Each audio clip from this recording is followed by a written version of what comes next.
안녕하세요. 플립입니다. 이번 시간은 국내 뉴스 준비했고요.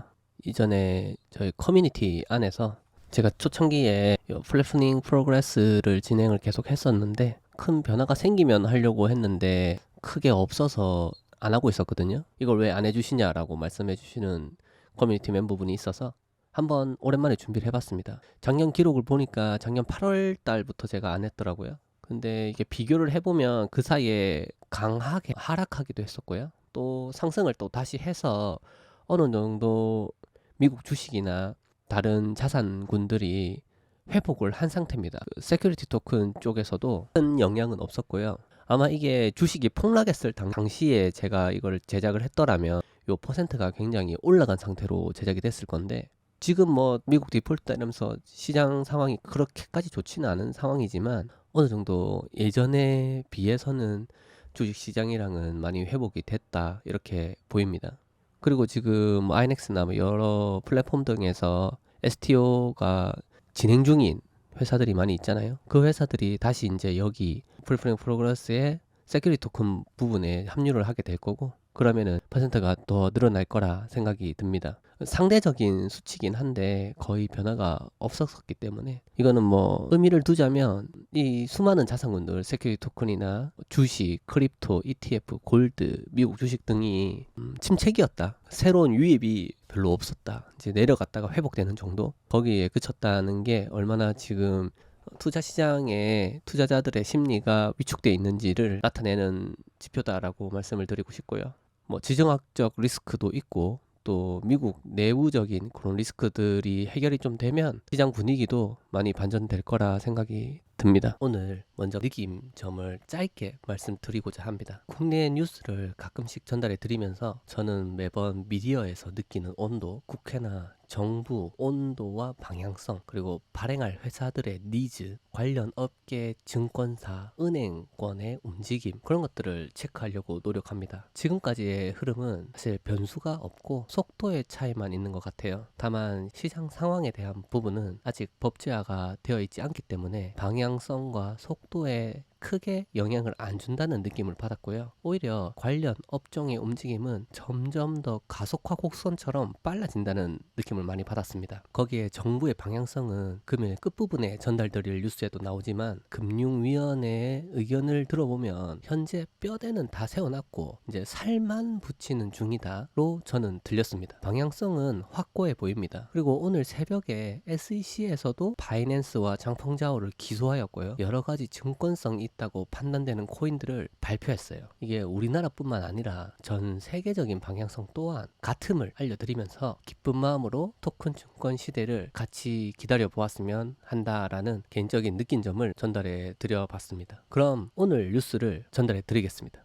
먼저 미래에셋 증권하고 하나금융그룹이 넥스트 파이낸스 이니셔티브 업무 협약식이 있었다고 하는데 여기 어떤 거냐면 우리나라 증권사나 은행권들이 얼라이언스를 구축해가지고 서로 으쌰으쌰 해서 STO 산업에서 좀 입지를 구축하고자 하는 움직임이거든요. 근데 지금 최근 뉴스를 오랜만에 한번 펴봤는데 거의 뭐 지금 이 하나은행하고 미래에셋 증권의 이 협약 소식이 거의 도배를 했더라고요. 이게 뭐 그냥 돈이 되니까 좀 스터디를 해볼까 정도의 수준이 아니고 여기 지금 참석하신 분들이 어떤 분들이 있는지 한번 볼까요? 하나금융그룹의 부사장님, 그리고 하나금융그룹의 부회장, 그 다음에 하나그룹 회장, 미래에셋증권 회장, 미래에셋증권 사장, 미래에셋증권 전무 등이 지금 은행하고 이 미래에셋증권이 얼마나 진심인지를 나타내고 있어요. 이게 진심인 이유는 돈이 되니까 이분들이 이렇게 모여서 구축을 하고 있겠죠. 그래서 어떤 거를 하려고 하냐, 이거 속칭 NFI라고 그러거든요. Next Finance Initiative라고 해서 NFI라고 하는데 웹3 쪽에 이제 확장을 해서 요 STO 시장 주도권을 잡겠다라는 거고요. 블록체인 분석 원장을 활용해가지고 부동산, 미술품, 음악, 저작권, 실물 자산을 디지털화해서 일반인도 주식처럼 살 수 있게 하는 개념. 요거를 갖다가 STO를 갖다가 조금 본격적으로 해보겠다는 거죠. 여기는 SK텔레콤도 참여하고 있었고요. NFI에 각각의 이 얼라이언스들의 파워가 만만치 않습니다. 그래서 조금 진행이 더 되면 특집으로 한번 만들어서 설명을 드려도 재밌을 것 같고요. 각 회사들이 어떤 부분에 치중하고 있는지, 그 부분이 증권의 토큰 루트부로서 얼마나 가능성이 빨리 와닿을 수 있을지, 그런 부분에 대해서 한번 얘기해 볼 수 있는 시간을 향후에 가져와 볼 수 있도록 하겠습니다. 여기도 나오죠? 농협도 뛰어들었고요. 그리고 신한 투자증권하고 NH투자증권이 ST 얼라이언스, 그리고 ST 비전그룹, 뭐 이런 것들, ST 오너스, 이런 식으로 많이 이렇게 만들어지고 있다 뉴스를 확인하고, 증권사들이 미래 먹거리라서 본인들의 업에 직접적으로 관련되어 있기 때문에 막 뛰어들었다 하는 얘기도 맞는 얘기지만, 은행권들도 만만치 않다. 지금 요게 놓치면 안 되는 아주 중요한 거다라고 생각하기 때문에 하나금융그룹에서 회장, 부회장, 부사장 뭐 이렇게 다 나와가지고 지금 요거를 악수를 하고 지금 협약을 맺은 거죠. 한번 지켜보도록 하겠습니다. 어떤 식으로 발전할지. 2030년까지 16조 달러 간다는 거는 보스턴 컨설턴팅 그룹이 그 정도 갈 거다라고 예측을 했고요. 그 베이스는 전 세계 GDP의 10%가 등록을 할 거다라고 예상을 하고 있어요. 그리고 우리 쪽에서는 샌드박스로 아마 내년 법이 완전 제정되기 전까지는 진행이 될 건데, 제가 좀 이렇게 읽어봤을 때는 어떤 느낌이냐면, 일단은 뛰어들어요. 지금 저런 증권사나 은행권들, 그리고 관련된 기업들, 블록체인 기업들, 뭐 핀테크 회사들, 이런 사람들이 합심해가지고 일단 샌드박스로 뛰어들고, 왜냐면 이제 법 제정이 순조롭게 진행 중이거든요. 그래서 내년 연말까지는 제정이 이루어지지 않을까라는 생각을 하고 있고요. 그 전에 많은 노하우와 시장의 이제 장악력을 넓혀 나가려고 하는 게 보입니다. 그래서 저희가 이런 부분을 한번 고려해 봐야 된다. 하다못해 KB 같은 경우는 싱가포르의 ADDX라는 거래소에 전략적인 투자를 또 하기도 했었죠. 해외로까지 우리나라 증권사나 금융권에서 움직여서 본격적으로 달려들고 있다는 거는 주목해 볼 만한 일입니다. 람다 256 신한 쪽 관련해가지고 토큰 증권 하면은 자주 언급되는 회사 중에 하나입니다. 글로벌 네트워크 확장을 위해서 VNX하고 파트너십을 맺었다. VNX는 룩셈부르크에 있는 회사고, 기존 시장의 자산을 가상자산화해서 제공하는 플랫폼을 운영하고 있고요. 이제 람다 256은 거기에 이제 기술적인 부분을 좀 서포팅하는 거죠. 그러면서 유럽 쪽에 조금 문을 두드려서 많은 협력 관계를 넓혀가려고 하는 것 같습니다. 아무래도 유럽 쪽에도 이런 식으로 자산화를 하려고 하는 회사들이 많기 때문에 우리나라도 좀 우수한 기술력이 있으니까 국내 기업들이 뻗어나갈 수 있는 발판이 되지 않을까라는 생각을 해봅니다. 그리고 관련돼서 해외 쪽에서는 어떤 식으로 바라보는지 뉴스를 한번 봤거든요. 그 람다가 VNX하고 협력을 했다고 하는데, 거기서는 이제 좀 주목을 하고 있는 부분이 이 회사가 두나무에 연결돼 있다. 카카오 두나무를 연결해서 생각을 좀 하는 것 같고요. 협력 자체가 좀 긍정적이다라고 판단을 하는 것 같습니다. 토큰증권 활용한 지속 가능한 금융 컨퍼런스가 이달 이제 6월 달이죠. 6월 22일 날 개최를 하게 되고, 이제 어떤 분들이 오냐? 서울보증보험의 유광열 대표님, 그리고 금융감독원의 이준수 부원장님, 일본의 금융청에서도 참석을 하고요. 서울과기대에서도 뭐 교수님 등등, 연세대 등등 서울대학교랑 이렇게 패널로 오시는데, 다 유명하신 분들 많아요. 토큰증권 하면서 이름이 많이 눈에 띄었던 뭐 변호사님도 그렇고요, 이재호 변호사님 그렇고 많은데, 여기 이제 이수영 과장님, 금융위원회 이제 과장님인데, 이분이 토큰증권 가이드라인을 할 때 조금 핵심적인 역할을 하고 계신 분이기 때문에 주제에 관련해서도 언급을 하실 것 같고, 그래서 컨퍼런스가 생각보다 조금 주목할 만하다라는 생각을 해봤습니다. 일본이 굳이 오는 이유라고 생각을 해본다면, 일본은 STO 관련해서는 우리나라보다는 좀 앞서 있습니다. 많이 준비가 됐고 미리 준비가 됐었고요. 그리고 이제 이런 금융권도 그렇고 나라에서도 많이 밀어주고 있기 때문에 조금 먼저 치고 나간 부분에 대해서는 저희가 뭐 배울 필요도 있겠죠. 일본 금융청에서도 이렇게 초청해서 발표를 한다고 하니까 관심 있게 한번 볼만할 것 같아요. KB가 위미 파트너스하고 토큰증권 사업 업무 협약을 맺었다라는 거고요. 신재생에너지, 제가 지금 뉴스들을 쭉 봤는데 신재생에너지 관련된 파트가 많습니다. 신재생에너지 뭐 ESG라고 그러잖아요. 그런 신재생에너지 부분에서 많은 협약들이 이루어지고 있고요. 토큰증권이 활성화되면은 좀 주목받을 파트가 아닐까라는 생각을 해봅니다. 그래서 저 웹3 전문 기업인 EQBR이라는, EQBR 홀딩스 뭐 이렇게 돼 있는데, EQBR이라는 회사가 자주 보여요. 눈에 띄거든요. 그래서 이게 어떤 회사인지 한번 살짝 봤거든요. 이 백서를 봐야 될 것 같은데, 아마 프라이빗 체인을 만드는 것 같아요. 그래서 지금 뭐 TPS를 보면은 클레이튼 카카오 체인에 맞먹는 속도를 가지고 있고요. 이더리움 기반인 것 같습니다. 그래서 요 회사가 조금 블록체인 쪽에서 기술력을 좀 가지고 있다라는 생각이 들고, 공동 이제 EQBR이 협업을 하고 있는 회사들을 잠시 봤는데, 에이판다 파트너스가 조인 벤처로 들어가는데 여기도 뉴스에 종종 나와요. 그리고 해양 선박 거래소 플랫폼 서비스를 제공할 수 있도록 한다는데, 이것도 재밌죠. 선박 쪽도 굉장히 금융 쪽이 좀 취약한 부분이 많거든요. 그래서 조선 산업에 도움을 줄 수 있는 회사다. 그리고 이 파트너스를 보면은 뭐 그렇게 만만한 회사는 아니다. 리스트를 봐도 빵빵한 파트너를 보유하고 있다. 그런 생각이 들었습니다. 그리고 첫 번째로 신한은행이 아무래도 연내 서비스를 내겠다고 했기 때문에 뭐라도 하나 만들어 놓은 거를 발표를 할 것 같습니다. 그 방식은 아무래도 샌드박스에서 발표를 할 것 같고요. 또 EQBR 합작법인 A판다 파트너스가 추진을 했다고 이렇게 나오죠. 아마도 요 블록체인을 쓰는 것 같아요. EQBR에서 만든 거 프라이빗 체인인 것 같은데, 그것도 한번 살펴볼 필요가 있을 것 같네요. 그리고 여기 조금 흥미로웠던 게 K컬처를 TO에 관심을 갖고 있는 것 같아요. 그 ESG 아까 말씀드렸던 부분, 뭐 탄소 배출권, 뭐 ESG 관련된 탄소 배출권, 그리고 신재생 에너지, 친환경적인 부분하고 K컬처 같은 게 STO를 나오면은 또 전 세계적으로 어떤 방향을 일으킬지가 좀 기대되고요. 이게 뭐 우리나라에만 팔려고 하는 게 아니기 때문에 좀 기대가 됩니다. 갤럭시아 머니트리라는 데서 5노드에 전력적인 지분 투자를 했다. 그 토큰 증권 사업을 박차를 가했다라는 거고, 내용은 여기도 신재생 에너지 시작으로 탄소 배출권 이런 쪽에서 조금 공격적으로 하는 것 같아요. 프라이빗 체인 구성 등이라고 하는 걸로 봐서 아까 전에 EQBR 혹은 뭐 유사한 블록체인을 쓰는 것 같고, 신재생 에너지 토큰 증권 시장을 선점을 하려고 하는 게 되게 눈에 띄었습니다. 오늘 제가 훑어본 뉴스에 보면 하나금융그룹이랑 미래셋도 좀 눈에 띄었지만,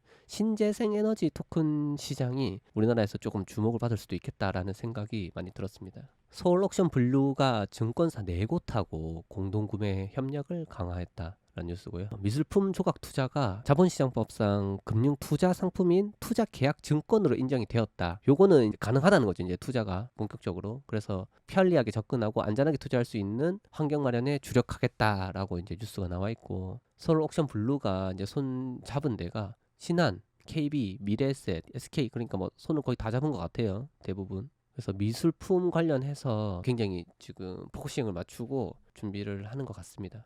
유진투자증권에서 토큰 증권 플랫폼 구축을 이제 만들려고 업무 협약을 했는데, 어떤 회사들과 했는가? 람다 256도 들어갔고요. IT아이즈, 델리오 뭐 등등 이런 곳들하고 업무 협약을 맺었다라고 하는데, 주목해야 되는 부분이 어떤 거냐면, 이런 증권 회사들이 확실히 토큰 증권 플랫폼 구축을 힘쓰고 있다라는 거, 그리고 우리가 뭐 A급으로 1티어에 있는 금융회나 증권회사들 말고도 모두 지금 이런 플랫폼을 만들고 시장을 준비하고 있다는 거, 그리고 거기에 관련된 회사들이 어떤 회사들이 있는지는 조금 주목해서 봐야 된다라는 거, 그리고 이 회사들이 어떤 일을 하는지, 뭐 그런 것까지는 어차피 제가 정리를 하긴 하겠지만 이름은 한 번씩은 읽어보시기 바랍니다. 판 커지는 토큰증권, 동맹군 늘린 NH. 저는 지금 코가 막혀가지고 코감기가 온 것 같은데 발음이 좀 오늘 이상한 거 좀 양해 부탁합니다. 이 농협에서 STO 비전그룹 이렇게 만들었고요. 여기서 이제 누가 추가됐느냐, 기업 4곳이 추가로 농협, K뱅크, 펌블, 아이디어 허브 등등, 뭐 투게더 아트, 트레저리, 그리너리, 서울거래 비상장 등등의 회사들이 넓혀 나갔다는 거고, 이 토큰 증권 자체가 카테고리가 되게 다양하기 때문에 아마 이런 뭐 파트너스, 뭐 비전그룹, 뭐 이런 얼라이언스 안에서도 엄청 다양한 형태의 회사들이 협력을 하게 될 것 같습니다. 그래서 만약에 뭐 투자를 하시거나 뭐 혹시나 뭐 주식과 관련된 거를 보신다 해도 그런 회사들이 이런 데 묻어가지고 어떻게 성장할 수 있을지도 한번 살펴보는 게 재밌는 관전 포인트가 될 것 같네요. 한국거래소가 디지털 증권시장 개설을 위해서 규제 특례, 그러니까 샌드박스 적용을 신청한다. 7월 중에 규제 특례가 적용될 수도 있다. 뭐 다음 달에 신청을 할 거다라는 얘기인데, 정무위원회가 또 열렸었는데 정무위원회에서 한국거래 이사장이 연내에 증권형 토큰에 대한 시장 개설을 준비 중이라고 이렇게 답변을 했거든요. 그래서 본격적으로 한국거래소에서도 요거를 만들 거다, 그 시범 운행을 하게 될 거다라는 건데, 저는 이게 조금 테스트적인 개념에서 접근을 했으면 좋겠고, 결과론적으로는 여러 일반 타기업들이 좀 경쟁적으로 개발을 해서 좀 선의의 경쟁을 하고 소비자들한테 좋은 조건을 제시해 줬으면 한다라는 생각을 가지고 있습니다. 그리고 이제 요런 한국 거래소 같은 경우는 아무래도 조금 소외받을 수도 있는 그런 토큰 증권 분야를 좀 육성해 줬으면 하는 그런 생각이 있습니다. 연내에 이게 등록이 되면 상장을 원하는 업체들을 위한 설명회도 개최할 거다라고 뉴스가 나왔네요. 뮤직하우 대표님이 세계 최초 음악 저작권 수익 증권을 발행했다. 이게 세계 최초는 맞는지는 모르겠어요. 여러 가지 다른 걸 제가 봤었던 것 같긴 한데 어쨌든 이렇게 말씀을 하시는 이유는 한번 봐야 될 것 같고요. 뮤직하우가 증권성의 이슈가 많이 됐었죠. 그래서 참석하셔가지고 지금 지적을 받았던 부분에 대해서 보안 조치가 어떻게 이루어졌는지, 투자자 보호 조치 이런 거에 대해서 설명하는 한국금융미래 포럼에 참석하셔서 그런 부분에 대해서 설명을 하셨다고 합니다. 국민의힘 조명희 의원이 증권형 토큰 부작용 예방을 위해서 안전장치도 마련해야 된다. 뭐 이건 뭐 당연한 소리죠. 요새 최근에 이제 김남국 의원 막 말 많잖아요. 국회에서 부동산 증권형 토큰에 관련된 세미나가 열렸다고 합니다. 아무래도 우리나라 부동산에 대한 관심도가 높기 때문에 그런 부동산 STO 규제하고 발전 방안을 위한 토론회가 열렸다고 하는데 기존 시장에 충돌하고 혼란이 발생할 수 있다고 하는데 저는 뭐 그렇게까지 생각하진 않고요. 법제화를 잘 해놓으면 뭐 충분히 그런 부분을 보완해서 갈 수 있다고 생각을 하고 더 또 뛰어난 기술들이 있기 때문에 뭐 사기라든지 뭐 그런 거를 방지하는 데도 도움이 많이 될 거다 생각이 들고 최근에 있었던 전세 사기나 뭐 이런 것도 충분히 방지할 수 있지 않을까 하는 생각을 합니다. 펌블 대표님이 또 나와가지고 얘기를 하셨는데 빌딩, 항공기, 선박, 고가 미술품 등등을 이렇게 STO화 할 수 있다라는 거에 대한 설명을 하셨고 토큰 증권 발행이 한국 시장에서 좀 대두되고 있다. 이 펌블 대표님이 보면 이런 데 많이 나가셔가지고 STO 관련돼서 많은 말씀을 해주시는 것 같아요. 좀 진심인 것 같다라는 생각이 많이 들었고 펌블도 뭐 부동산 관련된 걸 하는 걸 아는데 잘 되었으면 좋겠다. 그런 신념을 가진 만큼 잘 됐으면 좋겠다라는 생각을 가지고 있습니다. 폴리메시 아시죠? 뭐 폴리메시 요게 체인이고 폴리메시 안에 그 코인이 있잖아요. 어쨌든 이거는 프라이빗이 아니고 퍼블릭 체인인 거고요. 거기 BDACS, 비덱스라고 부르네요. 디지털 자산 커스터디 전문 기업이 폴리메시하고 업무 협약을 맺었다. 그래서 또 여기서는 뭐하냐? K컬처의 가치를 높이고 홍보할 거다. 아까 앞쪽의 뉴스에 K컬처에 대한 얘기를 한번 말씀드렸죠. 아무래도 연관되지 않았을까라는 생각이 드는데 어쨌든 폴리메시에서 좀 올라갈 수도 있겠다라는 생각이 드네요. K컬처 그리고 어떤 게 나갈지 좀 궁금합니다. 개인적으로 우리나라가 그런 쪽에는 좀 강하잖아요. BTS도 그렇고 싸이도 그렇고 좀 문화가 오징어 게임이나 뭐 여러 가지 좀 강한 부분이 있는데 그런 거를 확실히 STO로 해서 전략적으로 원활하게 이제 수금 받고 또 더 좋은 퀄리티의 영상이나 그런 문화적인 창출물을 만들었으면 하는 바람이 있습니다. 이번 시간에 영상을 다 찍어놓긴 했는데 영상 길이가 좀 길어서 중간에서 한번 끊고 가도록 하겠습니다. 영상은 바로 업로드할 수 있도록 준비할 거고요. 늦은 시간까지 시청해 주셔서 모두 감사드립니다. 바로 다시 찾아뵙도록 하겠습니다. 플립이었습니다.